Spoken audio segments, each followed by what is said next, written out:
अगर आपको लगता है कि आज का एपिसोड सिर्फ ड्रामा था, तो जरा रुकिए। आज अनुपमा ने ऐसा खेल खेला है कि साजिश करने वालों की रूह तक कांप गई। पूरा सच जानने के लिए वीडियो अंत तक जरूर देखिए। आज के एपिसोड की शुरुआत होती है अगली सुबह से, जहां बिल्डर चोल में रजनी का इंतजार कर रहा होता है। कुछ ही देर में रजनी वहां पहुंचती है और दिखावे के लिए कहती है कि उसे अनुपमा की मौत का बेहद अफसोस है। वह अनुपमा को गद्दार, लापरवाह और गैर जिम्मेदार बताती है, लेकिन साथ ही यह भी कहती है कि वो मेरी सहेली थी। इतना कहकर रजनी झूठे आंसुओं का नाटक करती है, जिसे देखकर वहां मौजूद सभी लोग हैरान रह जाते हैं। रजनी आगे कहती है कि चोल में लगी आग की सच्चाई भी सामने आएगी, कि आग अपने आप लगी थी या किसी ने लगवाई थी। कुछ चोल वाले कहते हैं कि अच्छा हुआ अनुपमा को उसके कर्मों की सजा मिल गई। यह सुनकर रजनी मन ही मन खुश हो जाती है कि अब सब लोग अनुपमा से नफरत करने लगे हैं। तभी सरिता बोलती है कि मरते वक्त भी अनुपमा रजनी का नाम ले रही थी और कह रही थी कि मैं बदला जरूर लूंगी। यह सुनते ही रजनी घबरा जाती है। सरिता कहती है कि ऐसा माना जाता है कि जो इंसान आग में मरता है, उसकी आत्मा भटकती रहती है। रजनी और डर जाती है। सरिता उसे पूजा करवाने की सलाह देती है। राही कहती है कि मेरी मम्मी की आत्मा इतनी आसानी से शांत नहीं होगी। एक औरत कहती है कि लोग भले ही आजकल इन बातों पर यकीन न करें, लेकिन ये सब सच होता है। रजनी को पिछली रात की बातें याद आती हैं और वह अंदर से कांप जाती है। दूसरी औरत कहती है कि उसे रात में अनुपमा की आवाज सुनाई दे रही थी। यह सुनते ही रजनी पूरी तरह घबरा जाती है। इसी बीच बिल्डर कहता है कि अब बुलडोजर चलाने का समय आ गया है। सरिता रजनी से कहती है कि आप जीत चुकी हैं, अब यह चोल आपकी हो गई है। लेकिन ऐसी जगहों पर जहां दर्दनाक मौत होती है, वहां का माहौल डरावना ही रहता है। जसप्रीत कहती है कि इस टावर में अब कोई घर नहीं खरीदेगा, क्योंकि यह बिल्डिंग हॉन्टेड हो चुकी है। रजनी के कानों में अनुपमा की आवाज गूंजने लगती है। वह घबराकर कहती है कि वह सबको फ्लैट दे रही है और उसने किसी के साथ अन्याय नहीं किया। वह अनुपमा को दोष देने लगती है और बद्दुआ न देने की गुहार करती है। तभी अचानक एक सफेद चादर रजनी के चेहरे पर गिरती है और वह बुरी तरह डर जाती है। उसका पीए उसे संभालता है। बिल्डर रजनी से शुभारंभ के लिए हथौड़ा चलाने को कहता है।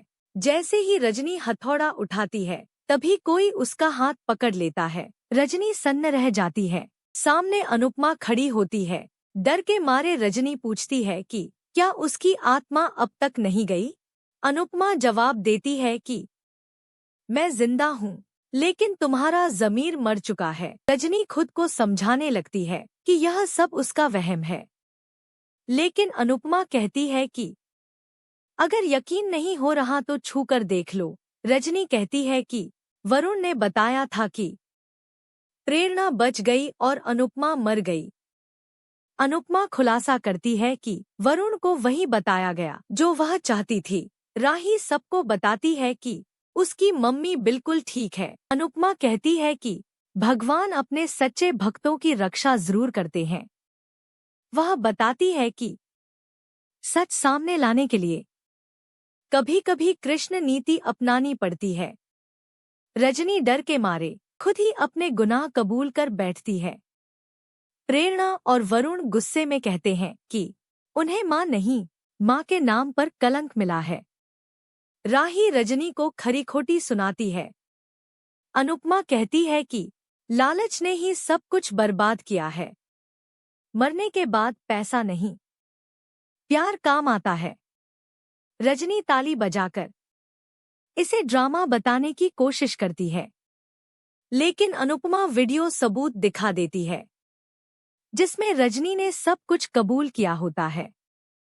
चोल वाले गुस्से में रजनी पर नींबू मिर्च फेंकते हैं, ताकि वह दोबारा इस जगह की तरफ आंख उठाकर भी न देख सके। अनुपमा रजनी को कुर्सी पर बैठाकर कहती है कि कुर्सी में कोई ताकत नहीं होती, ताकत जनता के भरोसे में होती है। अगर भरोसा टूट जाए तो कुर्सी और चिता की लकड़ी में कोई फर्क नहीं रहता। चोल वाले अनुपमा से माफी मांगते हैं। अनुपमा उन्हें रोकती है और कहती है कि बिना पढ़े कभी किसी कागज पर साइन मत करना, चाहे सामने वाला कितना भी अपना क्यों न हो। सच की हमेशा जीत होती है। एक बच्ची आकर अनुपमा से गले लगती है। रजनी माफी मांगती है, लेकिन कोई उसे माफ करने के लिए तैयार नहीं होता। जसप्रीत अनुपमा से वापस लौटने को कहती है।